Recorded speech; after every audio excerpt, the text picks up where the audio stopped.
Hello, friends. This is a video on the Schrodinger equation applied to quantum tunneling. You're also going to see this in my other video um, that is posted online, but I thought I would do it again, right? So if I have Schrodinger's equation, and I'm just going to write it down again, potential energy minus h bar squared over 2m, kinetic energy, curvature of psi divided by psi equals E total. I want to apply this to the scenario of this, e to the negative ax. Technically, maybe I'll put an a in front of it to have a coefficient. So this is, as we know, exponential decay. And as we know, this typically comes when we have a situation where we have an infinite barrier well, and if we graph psi, we have it exponentially decaying to 0, and therefore the probability decays to 0, right? Something like that. So the question is, what is the potential energy? And then what is E total? And therefore, what is the force? And what is E total? And how do these all relate? Right? And how much information can we gather? And how much information do we still need to know more about the specific system? So let's do it, right? And we're just starting here. Remember, we did this already in class, so we know the answer, but we're starting with just this. And we're seeing where it leads us.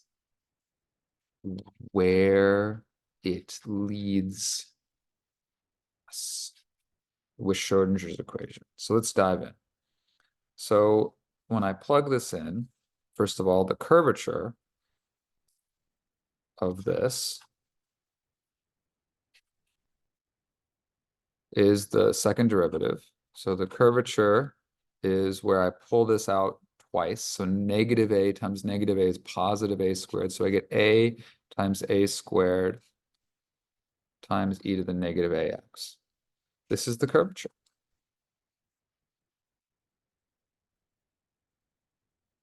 If psi of x is this is the curvature of psi.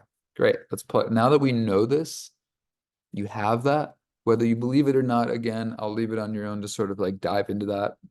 Maybe we can talk about it a little bit as an aside, but what we're practicing here is just plugging things into Schrodinger's equation and interpreting the results. I don't want to get too caught up in this in class, but I'm happy to, as a bonus, talk about this outside of class. So we're just trusting the equation to work. It's a mathematical model that works. I want a different color. What color do we like? Say it in your minds. Maybe I'll pick the same one. I'm going red. Was it the one you chose? Maybe, right? So potential energy of x minus h bar squared over 2m times a squared e to the negative ax. That's the curvature. That goes in there. Over psi of x, which is a e to the negative ax. And we see what cancels. A cancels. E to the negative ax cancels, and we're just left with this. And then that equals E total. Great. See how easy this is? Right? Everything ends up canceling, right? The function cancels. The whole point is that Schrodinger's equation works well with functions whose curvature involves themselves. So that when you divide by psi again, it cancels. That's like the whole point. It's like the secret. Minus h bar squared over 2m times a squared. I'll throw that in the numerator because that's just this equals E total. Done. So what I have is negative h bar squared a squared over 2m equals E total minus potential energy. So notice this is negative.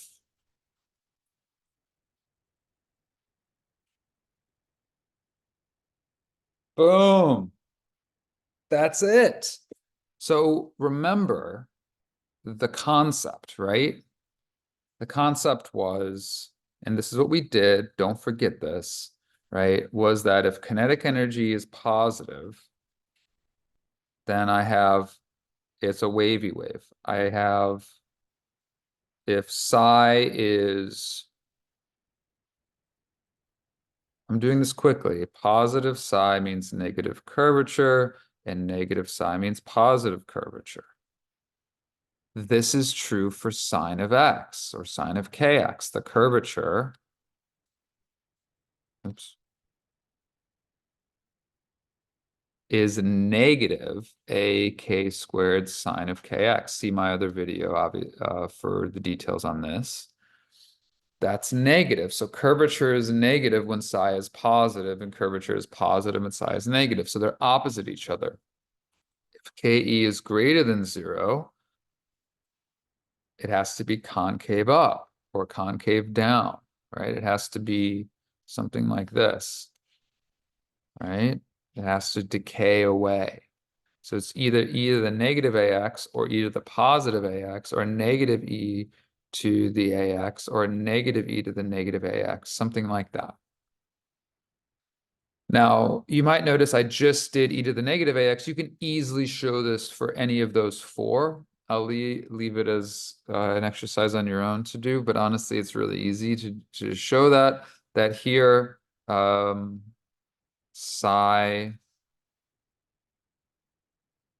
if psi of x, for example, is e to the negative ax, I'll just do it for this one, then psi double prime of x is positive a times a squared e to the negative ax, which means these are always the same sign.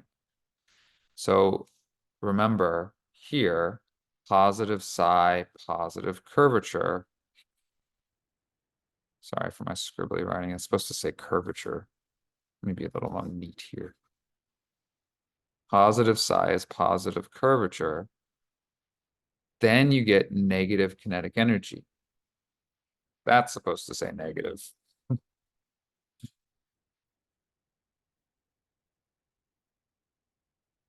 Right? Which is the classically forbidden. So you get exponential decay. You get a wavy wave when kinetic energy is normal. You get forbidden exponential decay probability when, because remember, psi squared is probability. The whole point of this is probability of finding something. Here, probability is distributed. Here, it's exponentially decaying probability, which means that it's low probability, but it's more than 0. This is the tunneling. So if we go back, again, positivity if you need to, this is our equation. I'm going to rewrite it on the next page. We get, in this time, we get negative h bar squared a squared over 2m equals E total minus potential energy. So here, this is kinetic energy is less than 0. That's negative, which means that potential energy is greater than E total, which means we don't, the particle we don't have the energy to overcome PE. Right? This is the potential wall, right? Potential energy wall, which means I don't have enough energy to go through a wall, so it tunnels through. So we get exponential decay it corresponds to negative kinetic energy, and this is our scenario. Now we can solve for it. So pause. That's it. That's it. Potential energy is greater than E total. And remember, this is a constant. These are constants also. So this is actually important. These are also constants, but they're negative. So potential energy is constant. You might say, oh, wait, I thought that was a free particle, but it's only free if you have enough energy to continue. That's not free if it's constantly huge. So potential energy is constant, right? Still means you might say, doesn't that mean F equals 0? Yeah, but it had to, so it's all about the transition, right? So we had to go through an infinite slope all the way up higher such that my E total wasn't enough. And I understand why that might take a little bit more to explain. So I'm just going to sort of like stop and I'm going to try to explain that more in class. So this is a constant greater than E total where the transition was like an infinite force.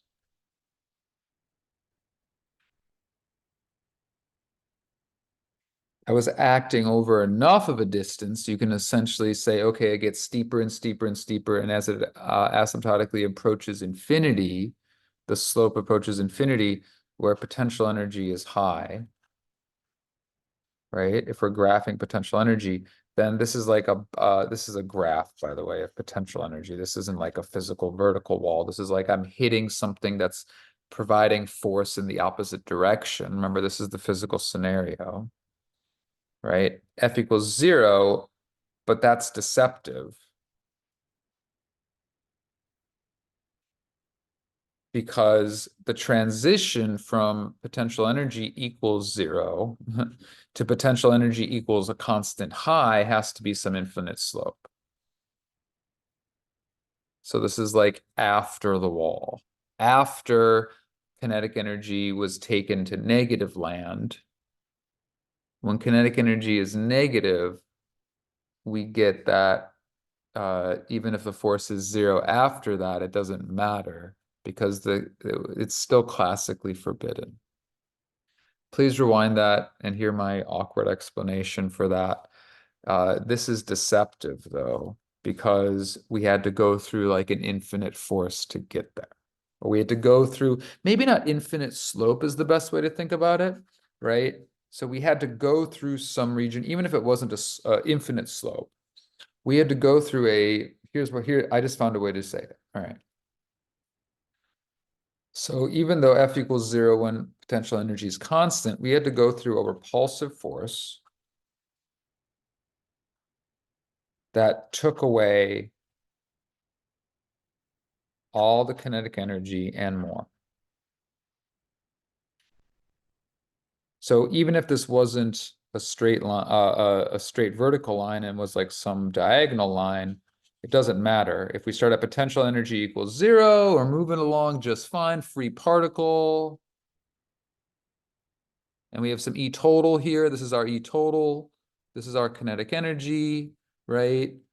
Which is E total because potential energy is 0. Great. And then I hit a force. Boom. I have a repulsive force that now adds this amount of potential energy.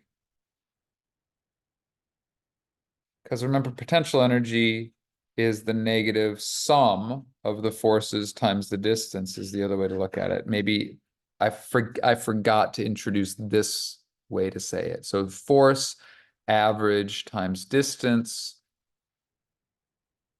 times delta x is the better. Here's the calculus way of saying it. Here's the more classical way of saying it, or the non-calculus way, is the negative average force times delta x is the energy. That's work, right? You guys know work. The repulsive force took away all the kinetic energy and more, which means that this difference is potential energy minus E total. That's what is represented on this side of the equation. So that force has taken away everything and more. It's drained it. So I think that's the way to look at it, is a physical force taking away work, right? Negative work. And the work done is the potential energy, right?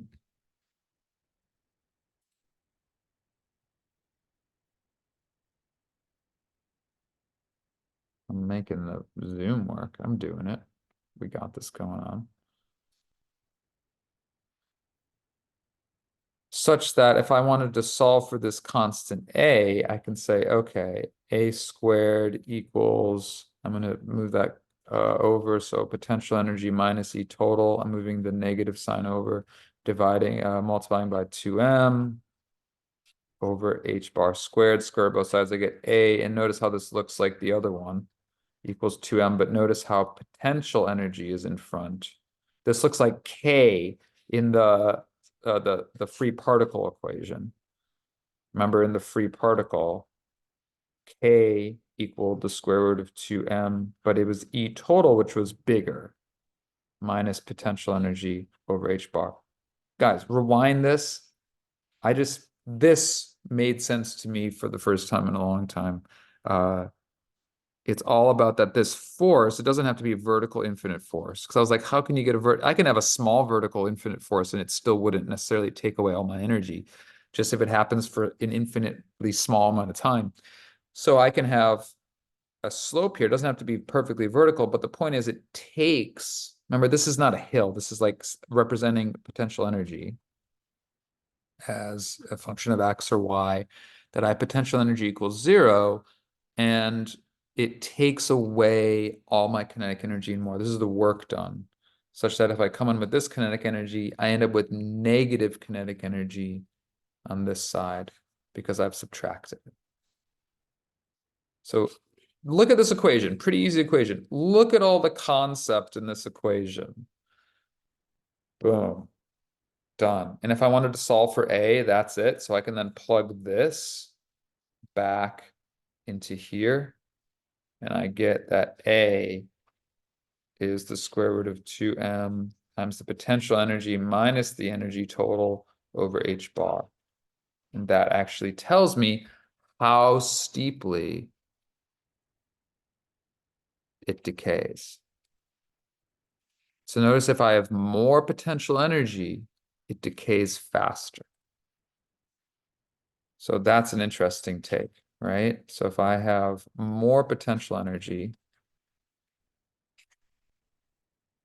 where A equals the square root of 2m potential energy minus E total over h bar, that's an x, that's an h bar, that if potential energy goes up, which means more force over more distance,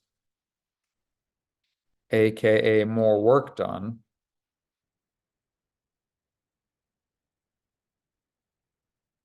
Sorry for my sloppy handwriting. More work done. That says more work done. Potential energy goes up means more average force times delta x. That means that goes up. That means decays faster.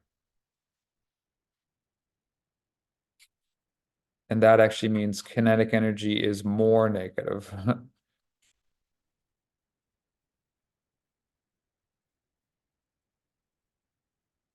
Because remember, this is kinetic energy.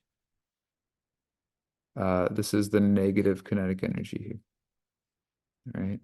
So if this goes up, potential energy goes up. In other words, the bigger the well, bigger the hill or the wall. I call it a well, like trying to get out of a well or trying to go up like into a wall. Kind of trying to climb up a hill or wall. That means more potential energy, which translates to greater force over greater distance. That's all that really means physically. So physically means that, which means kinetic energy is more negative, so it decays faster. That is the concept we want. So that, again, you can pause it, take your time. This plus this gave us this from Schrodinger's equation, which gives us this concept. A little messy, but hey, it's colorful and it's all there. That's the quantum world. Boom.